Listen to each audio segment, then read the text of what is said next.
Well, Canadians have been immigrating to the USA in droves. Now, what are some of the risks? What are some of the pitfalls that they should be made aware of?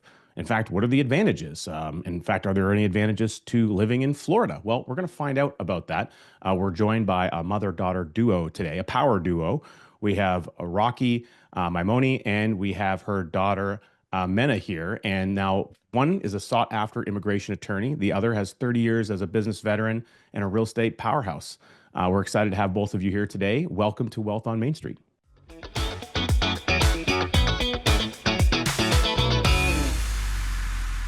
Yeah, it's great to have you both. This discussion is really picking up a lot of speed with a lot of Canadians that we connect with and chat with. And I had occasion to live and work in the United States and thoroughly enjoyed it. And so, what are you seeing out there with Canadians who are engaging, and what are some of the most, I guess, frequently addressed myths about the process that you both have to address?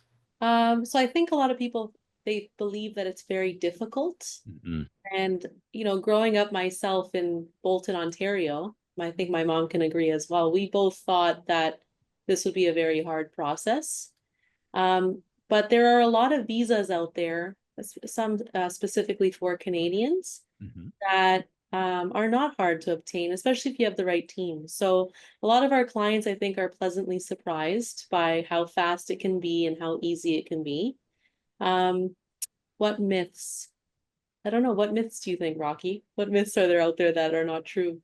Well, under the current affairs that are happening politically and cross-borderly, if we want to call it that, so many people are frightened, and they think that, I'm going to cross the border, I'm going to get detained. Mm. The Canadian media I know that there's one instance where a Canadian tried to enter at the Canadian-US border. She had overstayed in the United States, essentially making her illegal.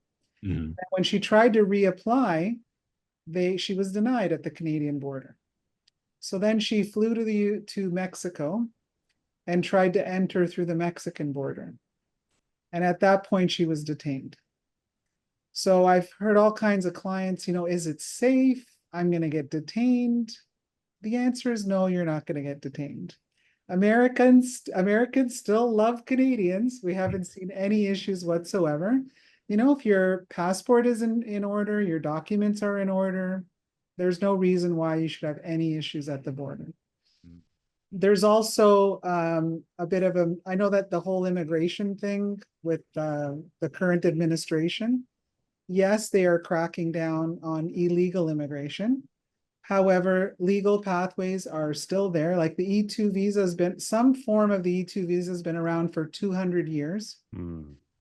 When he was in power the last time, nothing changed with the E2 visa. I mean, small business owners, the backbone of America and Canada, bringing in money, expertise, opening businesses, creating jobs, the doors are wide open. So there's a lot of that going on, which isn't true. So we have a lot of clients calling, and thankfully, Mena's put out some videos as well addressing some of these concerns. So it's full steam ahead if you want to pursue different types of visas. Those are still in play. Well, it's not like the Canadian media to take a little bit of information and jump to an absurd conclusion. Anything to get clicks and views. Yeah. Well, I'm going to tell you a story that really highlighted something to me. There was a video that I saw, and it was basically a person talking about how angry the Canadians are at the US for the proposed tariffs.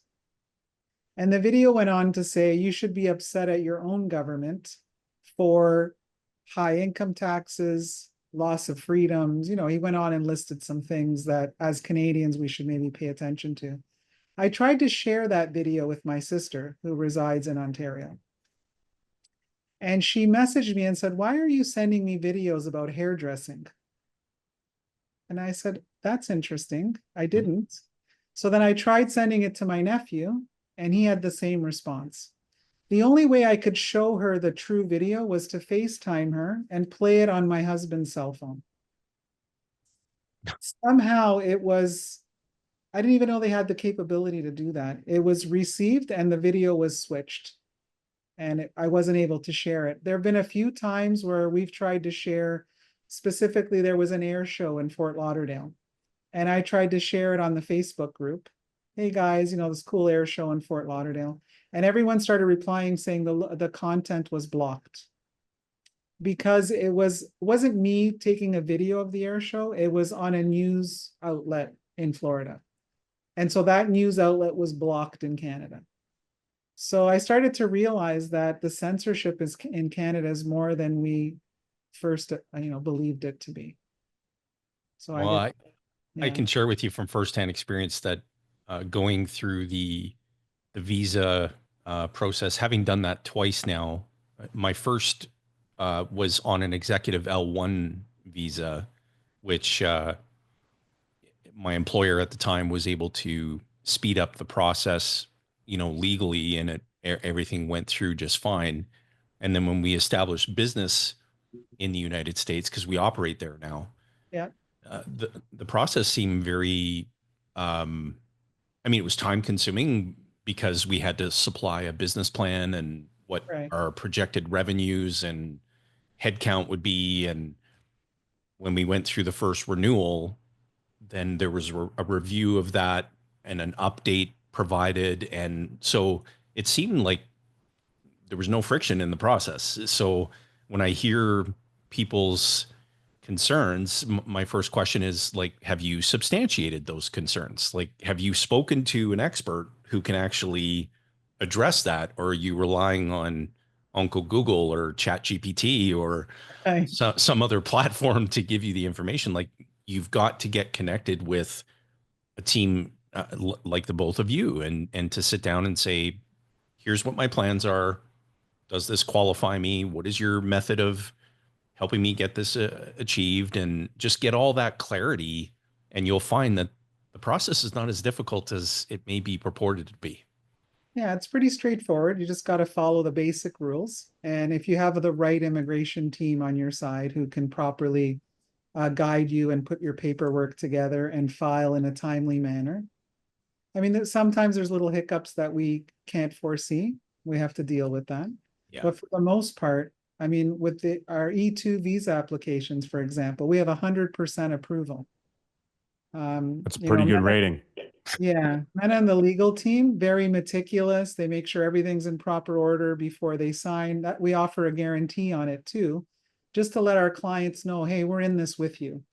Mm-hmm. So, we're not here to guide you on a path that leads nowhere. Yeah.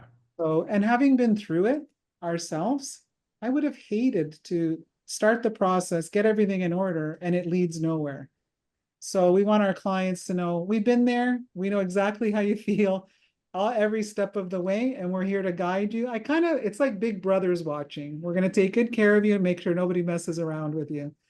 So that's why we added the other legal services, because clients were asking, we want rather just come to you for everything. And, Mena did a great job of adding those practice areas and making sure that we can take care of the full gamut of what our clients need. That's incredible. That compliment, Mom. Okay. I would like to get into a little bit of what we offer outside of immigration. If that's okay. Please do. Yeah, please. So we found that a lot of our clients, just like us, they came to Florida or Texas or whatever state they wanted to immigrate to, and they didn't know how things worked, right? So when we got here, we were like, what do all these things mean? And how do I protect myself? And it was kind of scary because if you don't have the knowledge, then you feel like kind of vulnerable, right? Right. So one of the practice areas that we introduced was and is estate planning and asset protection. So in Canada, it's harder to get sued than it is in the United States. I'm sure you know about this, Jayson. So what we offer is asset protection through entity formation, trusts, and then any kind of document that they're going to need to protect any of those assets after they pass away or if in the event they're incapacitated. So that kind of went along with their journey. And then we also set up a relationship with a business law attorney that helps with a lot of the business closings that they need to undergo for the E2 visa. So part of the E2 is that they have to buy a business or invest in a business. And so we even help facilitate the closing or the purchase of that business as well. That's fantastic. And that's exactly what people need, because getting the visa is one thing. Once you're over the border, again, having been through that experience and moving to the United States, Mm-hmm. I was very grateful to have a step-by-step, here's everything that you need to put into place. And the sooner you get it done, the better. And something as simple as going to the Social Security office and getting set up and getting all that done, and then going and getting a driver's license and going and like, there are so many different things that, and you're right. I mean, America is, not sure if I'm pronouncing this correctly, but much more, there's far more litigation that, and it's much easier to just, if you disagree, sue. Right. Versus Canada. Yeah, it's much different. But I'll say doing business in America is relieving. Yes. Yeah, it's a much different experience. Way different. Everyone, the mindset's different, right? Yeah. I remember back home, I was always doing something or creating a business, and everyone was looking at me like, why don't you just go to work like everybody else, Yeah. Whereas, and then that's fine, I admire, my best friend is corporate, and we laugh because I say, I could never do what you do. And she says, I could never do what you do, which is fine, right? But if you're entrepreneurial or you want to do a little bit more, United States, you just feel more support in that way. And even like with networking events and growing your business, it seems like everyone wants to help one another. I didn't feel that so much when I was in Canada. It's so true, because I don't know, when you really embrace being an entrepreneur, I think in either country, you become unemployable. I Yes. share this with our teammates all the time. Like, I could not be an employee ever again. I wouldn't like the employer wouldn't like me. It's Right. that is just the nature of really embracing being an entrepreneur. And in America, I got to share this. So Rich, you're going to laugh at this too. So when I first moved to Florida, and we were just picking up some essentials, and we had purchased a property in Riverview. And so we went to Walmart just to pick up some essentials. And I walk in the door and I see this end cap of Corona, Okay. and like a flat of Corona for like $19. You would pay $642 for that in Canada. Like, it was just, I said to one of the associates, just in good humor, I said, like, you might want to check that. Like, that there's no way that can be the right price. He Right. said, no, that's the right price. And so everything was so inexpensive. And then in the aisle, right around that end cap, there was Molson Canadian, and it had a big import sticker on it. And the price was like 2.5 times what you would pay. And so I was just browsing the store, just genuinely curious about this. But then I got my first paycheck, and it was 20% more.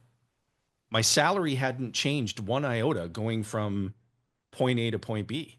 So I Right. called my boss and I said, something's wrong. Like, the You're company so honest. deposited too much You're so money. honest. And he said to me, with no joke, and then he literally hung up on me. It was kind of hilarious. But he said to me, there's no state income tax there, dummy. So it was like this instant, increase in pay. And Yeah. so everything about it was just amazing. Hence why we're doing business there again now. It's just a great country to do business in. So is Canada. I mean, I'm not saying Canada is not a great place to do business. We gainfully employ a lot of really wonderful people, and Right. we contribute to growing the economy. But for heaven's sakes, like, when the government tells you that the solution to drowning is more water, Right. something's wrong. Yeah, I don't, I guess that where the direction of the country is, where are we going? Like, Yeah. you can only do so much, like people can only pay so much, and it gets to a breaking point. When you have a young family with two professionals, you know, earning nice salaries, and they don't have anything to put away at the end of the day, something's wrong. Something's Agreed. got to change. Well, and you're seeing that, Rocky. I'd imagine you guys have managed to establish a quite a large, growing Facebook group where you have Canadians trying to understand and learn. And I know, you know, from our previous conversation, you guys are doing a lot of monthly like webinars or you know, meetings with those individuals. So roughly, how big is that group, and what would you say really turned the dial to all of a sudden just really people flooding in to try to learn more about the process? I mean, there's a lot of people exploring, you know, Google Trends of how do I leave Canada? How do I, you know, move to the States? I mean, these are common things that are happening. We hear it on a frequent basis with clients we serve. Yeah, I mean, it's the biggest exit from Canada, I think, in the history of the country.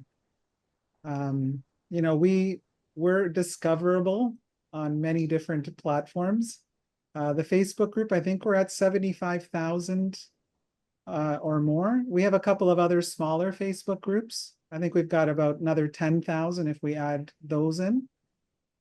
People are just, you know, Mena touched on this. When I was growing up, I thought it was impossible to move to the US. So I Right. never looked into it. And then when we moved about 8 years ago, I didn't know anybody else who had done it. And so after we did it, people were like, hey, you know, how did you do that? Or my favorite is they come to visit us, you know, and they're at our home and they're like, so how happy are you here? Like, I used to get that all the time too. Same thing. right, really Yep. happy. Do you miss anything? You know, like, and it's every time they visit, they ask the same questions. Now that they see, you know, they're not visiting you in a hotel. It's not a, you know, they see your life, they see that you're working. So now it's like, hey, this is doable. How do I do it? And so we've helped, you know, people who've come out on their own. We've helped entire families, like literally 2 generations of families, 3 siblings, mother and father. They're all trying to figure out. And it's really easy if you have an entrepreneurial mindset, because let's open a business there. But we also see a lot of people who are first timers, and they just know that this is their easiest way in, and they're willing to, you know, to try it. And I think some of the courage that they have in doing it is because they have our support. You know, because we, like I said, we don't just process the paperwork. We can connect them with a business broker. And, you know, sometimes they don't know what that means. Like, I'm going to buy a business. Like, how do I know what I'm doing? Well, there's processes in place, right? Like there's training there. And so we help to guide them along with business brokers we work with. A lot of people are, they don't understand the process, and they think that they can just get a work visa, come on over. And then a lot of what we do is educating them. Sometimes people aren't quite ready, but they want to know what avenues they have. And Right. so they're going to plan for it in the near future. We're getting a lot of questions about, you know, all the different ways of getting down. I think that's one of the biggest ones. And then the ones that are doing it, you know, they're not all our clients. Some of them have gone to other law firms, and unfortunately, they're not getting as much information as our clients would get. And so I see them asking questions, and I'm like, this should have been taken care of by the staff that was helping you. But we're happy to always share as much information as possible to make it simple. They want to know about taxes. They want to know about importing vehicles. Healthcare is a big one. You know, how do I navigate healthcare? So these are some of the main issues. And then, you know, obviously, how do I get there to begin with? That So- happens a lot. What's interesting, I'm curious, has anybody, well, firstly, is what is it referred to as the golden ticket, or you pay the $4 or $5 million, and has anybody, I'm genuinely curious, like, has anybody reached out to your firm and said, All kinds. sign me up?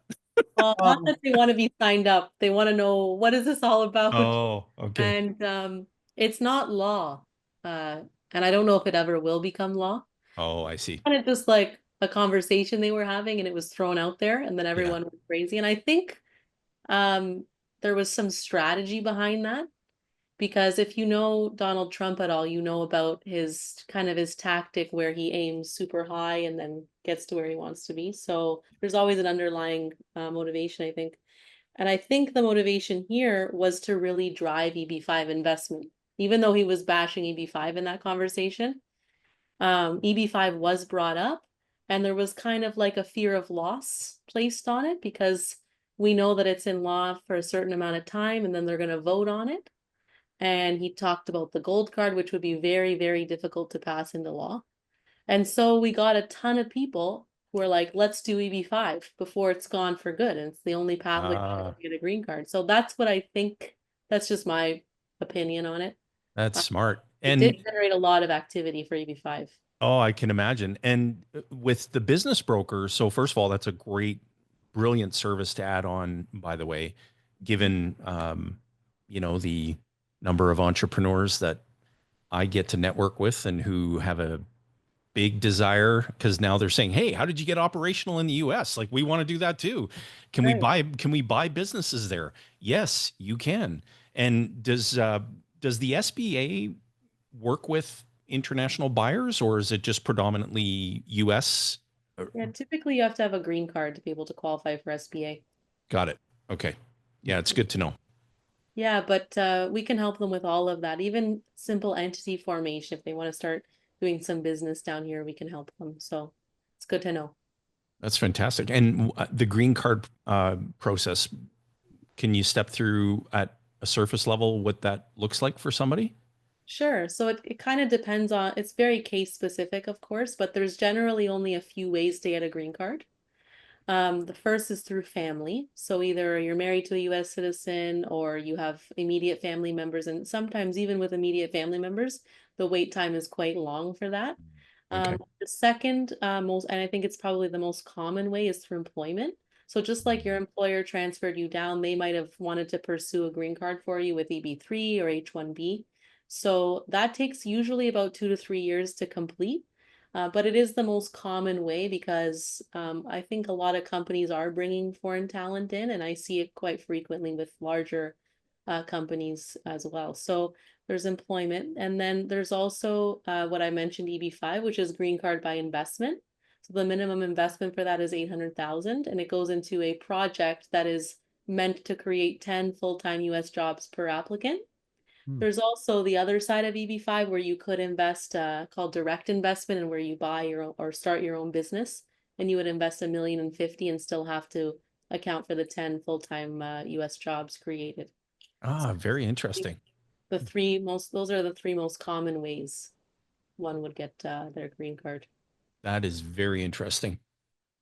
When, Rocki, you mentioned the conversation or the questions around health and, of course, having insurance, being that Canadians have we'll call it the free healthcare that everyone knows isn't free compared to having insurance and stuff in the States. And I would imagine that is a barrier for a lot of people, especially if you have like maybe pre-existing conditions and what have you, and depending on your ages.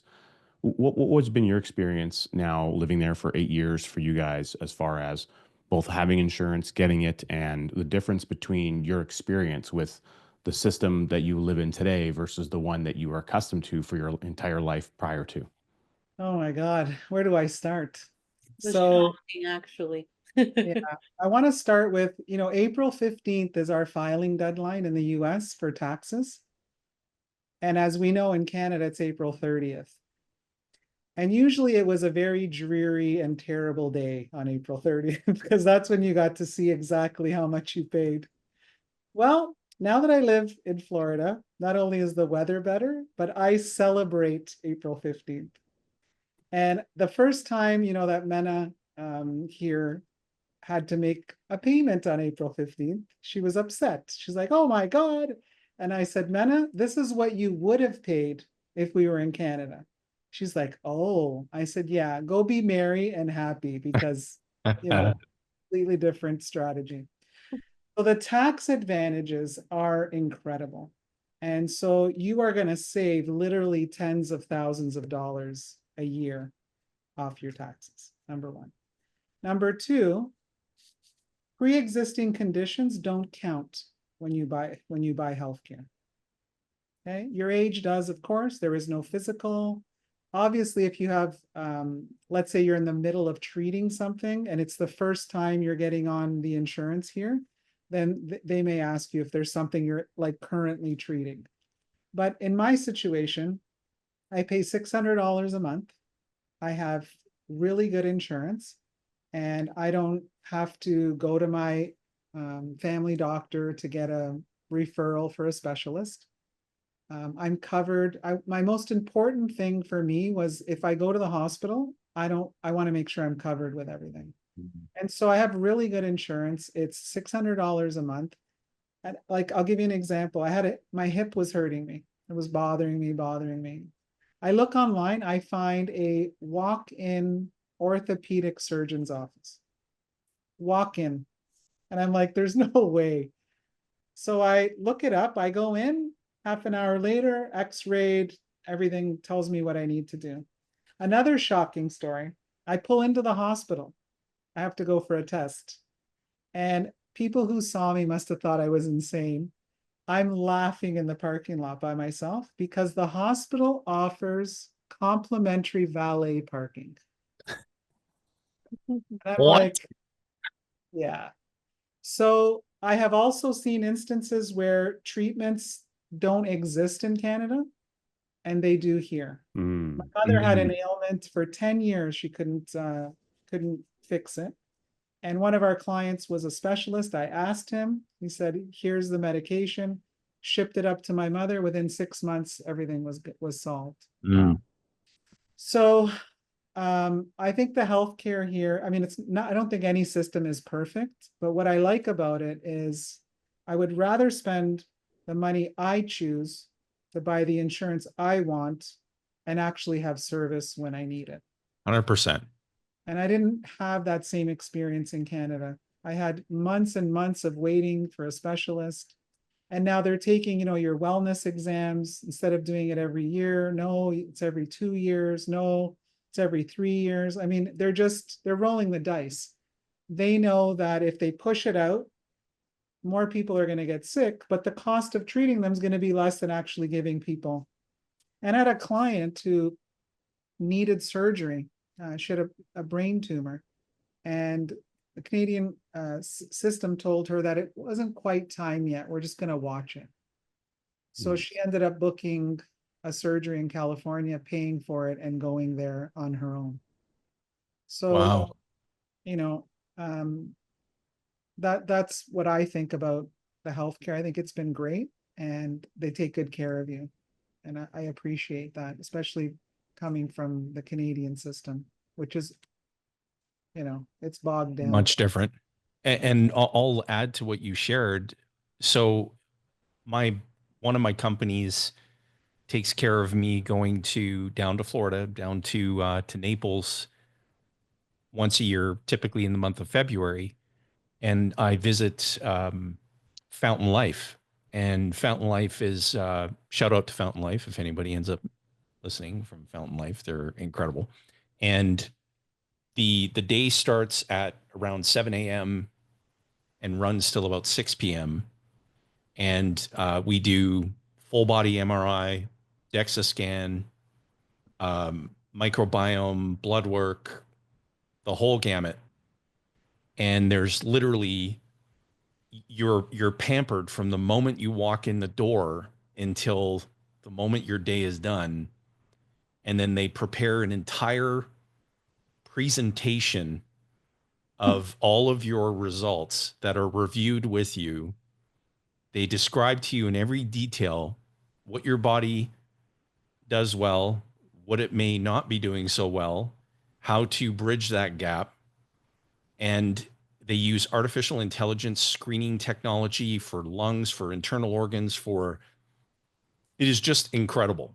And when I described this service to my doctor, my family doctor here in Canada, she said, "Oh, I would love to see that presentation of what they put together." I said, "Yeah, of course. I'm happy to share it with you." And she said, "I have never seen anything this remarkable and thorough ever. Ever. Because the practice of medicine is governed by, in Canada and the US, by certain standard of care, certain standard of, diagnosis, and certain standard of prognosis, and all these, the doctor was explaining all this to me, and he said, because I said, hey, have you ever thought about operating in Canada? And he said, we would just not be able to overcome the regulatory obstacles. So where I was going with this is, now what this organization has done, given that a lot of Canadians spend time in the United States as snowbirds, many of whom are now, migrating to the US, they're setting up inside of these adult only communities where you would be accustomed to having a community center with a gym, a pool, maybe some barbecue, some amenities, and now Fountain Life being part of your HOA. So you can literally create time, go in, see a doctor, get a test. No different than you'd say, hey, I'm going to go take a swim today. I'm going to go see if Dr. Smith is available to have a discussion with me about what's been ailing me. That would never happen here, ever. Well, because it's not a business, right? Right. And Just there's so only good. so much money there. Like when I owned the retirement home in Canada, we would send some of our clients, they had to go to the hospital, and sometimes they'd spend a week in a hallway on a gurney. Oh my goodness. Yeah, that's terrible. And it's not like there's a private option where you Right. can say, you know what, I'd like to pay for more service. I'm going to go to the private hospital. In fact, they're against that. Yeah, see, Italy has both, and it works because it takes pressure off of the public hospital, because people who want and can afford can go to the private hospital, taking some of the stress off the public. So I don't know why they don't look at that. Yeah, me neither. There's an underlying reason, like, why would they care? I think the fear-based tactics and the media comes up, and it's well, if we do this and we have private that, then that means we're gonna stop spending on the public system. And there's some fear tactics that are used every time it comes up, and I also don't understand. It seems very strange to me. And fundamentally, if you have the same amount of doctors, you have the same amount of nurses, the same amount of staff, the same physical square footage of hospital rooms and space. If you removed 20% of the people from going there and they chose to go somewhere else, there's automatically 20% more time, effort, physical space, and appropriate care available for everyone else. You think maybe they're afraid they're going to lose talent? Possibly. Yeah. I would say that would likely be an element of it, given Because that then it's I already thought- happening. Yeah, Well, they're already leaving- afraid. They're leaving the country, right? Yeah. But if there's an option for me as a physician to go to the private hospital, I'm not capped. I can make way more money, then, maybe I'm going. So maybe that has something to do with it. Yeah. I wouldn't disagree. There's also a degree of which we are seeing, again, with your Facebook group, 75,000 people expressing interest, trying to figure out, does it make sense? Should I make the jump? Some of those people are just investigating, whereas a number of them are actually making that shift and that transition. And again, I know I'm having conversations with clients who are curious and learning about it themselves, but the amount of individuals and capital and dollars and investment that has left Canada to go to, we'll call it greener pastures. We were on a conversation recently with Kim Moody, who's well known, writes a lot of articles for the Financial Post. Amazing guy. If you ever get a chance, tune into his LinkedIn. He's always got great articles there. And he talked about how many exits he'd done for Canadians leaving to the United States, final tax returns. And he said that in the I can't remember, Jayson, but it was roughly speaking the previous 5 years, kind of in that COVID, to now period of time, for the size of his practice, it was like 450 of these, whereas in the previous 30, 40 years of his career, he'd maybe done 10. Yeah. Yeah. So from a exponential curve element, I mean, we want to talk about a hockey stick. That's what's taking place as far as people saying, I got to get out of here. And they're looking for, where will their capital be treated, and where will they be treated where they can have certain degrees of freedom that they've always wanted, or they thought they had, and maybe they're feeling that they don't anymore. Going back to the beginning, Rocki, you talked about sharing of articles. It's a common joke. Sometimes people will just take a screenshot of the article that they can't share, and then make a separate post about here's what this great article is all about that I can't share with you. If you really want to, you could go here to try to find it, but because I can't share it thanks to the Canadian government. Even I've done posts of that nature, and it's really quite astonishing to the degree that you can be I don't want to say the word, I guess the word oppressed is what comes to my mind around things like information and not even know it's taking place because it's being done outside of your control or your element. And then something happens like a Facebook post and it's like, oh, wait a second. The Canadian government basically saying I can't share this perfectly good news article from ABC. Why is that? Yeah, that is perplexing to me. Makes I no think sense. it's quite clear what they're doing. I just don't know why Canadians aren't more upset about that. They are. It falls on deaf ears. As our late mentor, R. Nelson Nash often said, and you just sit there and take it. Mhm. And Well, I think that's part of the Canadian culture. Yep. We're nice people. We're a land of immigrants. Everybody came from other places. It's a relatively young country. Yeah. And I think because we're all kind of kept separate too. It's not a mosaic, like it's more of a mosaic as opposed to the melting pot. Right. Like in Canada, if someone asks me, oh, what are you? I say, oh, I'm Italian.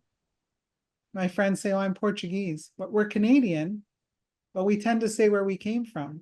They Right. don't do that in the US. That's right. I'm American. That's right. And if you probe, maybe they'll tell you where they originally came from. So I think because there's all these little subcultures, we're not united as a people to say, hey, we're not going to stand for this. And that's kind of been the culture from what I can remember growing up. Yeah, me too. Yeah, and it's probably still the same. And I'm genuinely curious, for your practice. So what does a well-prepared client look like? Anna, do you want to take this? Client. I mean, that's kind of hard to answer. People are coming. I feel that we can really help anyone, whether they're far ahead and they've already done some planning and they have some things already in place, or if they're completely green, they're like, where do I even begin? Mm, I kind of see people on all ends of the spectrum with that. So, but I would say a lot of them, a majority of them, they want to understand what the steps are. okay. A lot of them have already, they're business owners in Canada, or they've had a great career in Canada, and they're ready to move that down to the US. Like my mom said, there are some newbies that we deal with who've never owned a business before, and they're a little bit nervous about that, and we help guide them through it. But I would say majority of people have already been business owners or, in the corporate world, and they're ready to really just take that down, and they just need to find out exactly what the steps are and kind of go with our guidance to make it happen. The other thing we see a lot of is families where, mom and dad are maybe, my age, late 40s, maybe into their late 50s, and they could stay in Canada. It's not an issue. They've got a home potentially that's paid off. They're at the tail end of their career. And a lot of them are afraid for their children. Yeah. So they look at their kids and they think, how are they going to own a home? How are they going to afford to create a life here? So we see a lot of clients who are making the move potentially to enhance their children's lives. And getting into that too, like even for educational purposes, like Florida is now a school choice state. So if you choose not to put your child in public school, you'll get just about $8,500 paid towards either private school or an alternative type of schooling, which is great. Yeah. They have all kinds of internships available, and there are all kinds of scholarships that are state specific, where a child might get undergraduate tuition completely covered. And I find that with the youth in America, like in Canada, the kids go work at Wendy's and they flip burgers in the summer. They get a summer job. And I find here there are potentially thousands of internships, and kids get funneled into different areas of where they think they might want to have a career in. And so these kids are working in big businesses and small businesses and different professions over the course of the summer. They connect them to these internships to help foster them in their future. And I think the schooling does a really good job. They're very community-based. Parents get involved, sports teams get involved, and there's academic opportunities for academic challenges and competitions. And it's completely different when it comes to that. So any parent who understands that this is the opportunity that I can give to my children, it really propels them into doing that. The other thing that I've noticed too is we have a lot of Canadians who have big businesses in Canada, and they're not quite ready to sever Canada for the US. And what they're doing is they're opening a subsidiary in the United States. That's what we did. Right. And through E2, you can file for E2 employees from Canada if you want. Yep. Some of them are taking key employees from their Canadian operation, moving them to the US, and they're starting to build the US business. And then I think down the road, once that, kind of gets to where they want it to be, potentially they may, shut down the Canadian operation and just roll over into the US one. So we're seeing a lot of that happening as well. A bit of That a is phased amazing. approach to exiting, I guess, over time. That makes a lot of sense. And I'm Yeah, because curious. they don't want to like cut and there's nothing, right? Exactly. Let's Yeah. get this baby going. Let's see what happens. And then at some point, they'll trigger the let's get out of here and go there. And So as far as the comments you're getting from people recently, I mean, at the time we're recording this year, we're a week ahead of the Canadian election. So by the time this airs, it'll be post-election.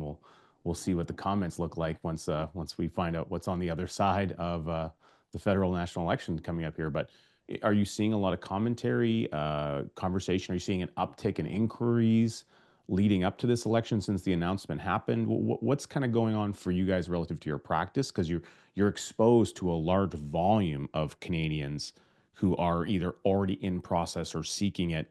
And I'm just curious, has this tipped the scales for them towards making the jump a little bit, putting things into motion quicker and sooner than anticipated? Yeah, I mean, in conversations I've had and our team has had, a lot of people are getting the information. They want to be ready. And I've heard this statement a million times. Depending on what happens on April 28th, if it doesn't go the way they want it to go, which means if the Liberals get put back into power, then that's it. I'm done. Like, I just can't take anymore. So they're preparing. Other people are like, doesn't matter who wins. The damage is so extensive that I'm not, I don't have 30 years to wait for it to fix. Right. I got, I'm at the point in my life where I got to get out of here. And so, and they don't feel that any government can fix some of the things that have happened are, irreparable. So those are the types of conversations. I think, Mena, are you seeing anything different? No, I would agree with you. I'd love to hear from you both. What is the most rewarding part of what you do? Oh, the win. Oh, yeah. I think for me, and I think she probably has a similar answer, but we'll see what she says. For me, it's meeting with someone who's scared, who doesn't think they can do it, inspiring them, bringing them to the finish line, and then seeing them get approved. That's what, and then that approval day is just, it's a relief. And I'm so happy for them and their family that they're able to do it. That's what it is for me. Yeah. That's amazing. It's a great feeling. I'm able to offer guidance more on a business side because I had businesses in Canada, and a lot of our clients don't know what questions to ask because you just don't know. And so because I know what's happening in Canada, my experience there, I can help guide them here. And Mena's right, like, we have some of the most amazing clients. Like, they come into town, they'll drive into Florida, they'll stop in Fort Lauderdale to see us first before they get to their final destination. we've had them send us gifts, take us out for dinner. I've made a lot of friends. Friends that are very dear friends now, who started off as just an initial call. And just the, putting everybody together, helping them when that phone call comes in that they've been approved, the whole office applauds and cheers, and being the catalyst in a beautiful change and a wonderful journey is just very, very rewarding. And I love that part of it. Oh, that's amazing. Rich? Yeah, absolutely fantastic, guys. We appreciate what you're doing and how you're helping support so many amazing individuals on making that journey, that transition. And while being here in Canada and seeing the money leave, knowing that that's not the greatest thing for the nation, I got to respect people that make the choice because they know it's the right thing for them to do, and they need quality individuals who care and I've gone through the hoops and the experience to be able to show them what's on the other side. And so you bring a really unique perspective, being that you spent a lifetime in Canada, made the transition, did it all yourself, and then you're really just filling the gap and the void, providing that value add service for other people. So I would love to maybe start, Rocki, I'll start with you, and then we'll swing it over. What would you say? Who would you most want to be a hero to? I think if a family gets over here and their kids have an incredible school experience and that teenage, because I watched my son, Mena was already older when we got here. I watched my son at 13, go through that whole high school, college. I would love to be able, I love helping families and having them experience the wonderful life they're going to be able to provide to their kids. I think for me, that's a real soft spot. So I'd love to be, I want some kids to say, thank God Rocki told us to move here. I'm so happy that my parents, went forward. So for me, that's really important. I'm not surprised by your answer. My mom used to be an elementary school teacher, so that makes sense that you want to help the kids. Yeah, they're going to have a great time here. It's going to be wonderful. Yeah, for me, I think it's when I have a client who's come from another attorney and they feel fed up with working with attorneys, or they're a little bit disappointed by the profession. And then getting that positive feedback and being able to fix whatever problem they encountered. That's who I'd really like to be a hero for. And I've done that a few times. I've had clients come to me and some in tears. I even sent one of our clients a pie to her house. She was so upset. And so being able to kind of be their shoulder to lean on and reassuring them that everything is going to be okay, and then actually being able to deliver on that promise really means a lot to me. Oh, that's amazing. And I agree on the emphasis on kids too. My oldest daughter is actively in college recruiting and for volleyball.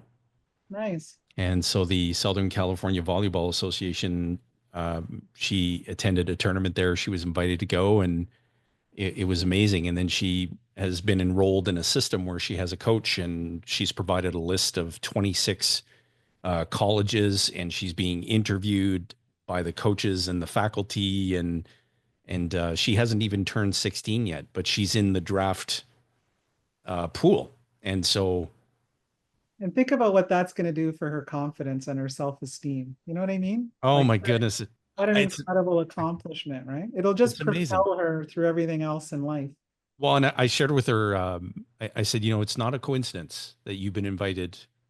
She's got 2 training camps this summer in Florida, in Miami. And she said, well, I'm not really sure where I want to go. I said, well, you can go wherever you get accepted in Florida. You can, make that decision on where you want to go, Florida. And I was kind of planting these seeds, and she's like, okay, Dad, Florida. I get it.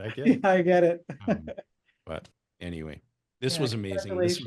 This was great. And to all of our clients who are listening, the clients we have and folks who are the clients we want to have, and you become clients and you're ever considering investigating this option, this is hands down going to be the team that will take great care of you. And so take a closer look. You'll be glad you did. This was amazing. Thank you. Thank you And so much. to all the folks on the YouTubes, if you're seeing this, another video just appeared. And that's our way of encouraging you to continue your journey of learning.